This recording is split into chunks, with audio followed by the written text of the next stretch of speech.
कधी कधी व्हिडिओ करायच्या नादात मी विसरूनच जाते की आपला व्हिडिओ शूट सुरू आहे आणि मग आपण घरात जसं वागतो तसं माझ्याकडनं वागलं जातं. पण मी ते क्लिप काय डिलीट करत नाही, कारण आपण रिअल कंटेंटच तुमच्यासोबत शेअर करत असतो. आता हेच बघा ना, ज्या ताटात मी तांदूळ निवडलं त्यातच मी ते धुवून घेतलं.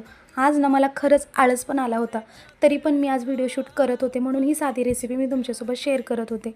तांदूळ छान परतून घेतल्यानंतर त्यात मी रात्रीची राहिलेली ती भाजी टाकली. स्मेल तर इतका छान येत होता ना. त्यात परत मी थोडीशी कोथिंबीर टाकली आणि आता चवीनुसार मीठ टाकलं. आता मी वाट बघते भात तयार होण्याची, कारण आता आम्हाला सगळ्यांनाच भुका लागल्या होत्या. भूक तर खूप लागते बरं का, पण उन्हामुळे ना जेवायची इच्छाच होत नाही.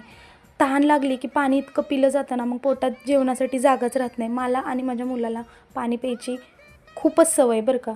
तुम्हाला माझा व्हिडिओ आवडत असेल ना, तर प्लीज चॅनलला सबस्क्राईब करायला विसरू नका. सगळं झाल्यानंतर मला हे तूप सापडलं, ते पण नीट त्या भातामध्ये पडत नव्हतं. आता राईस कसा होतो हा नेक्स्ट व्हिडिओमध्ये बघा. तोपर्यंत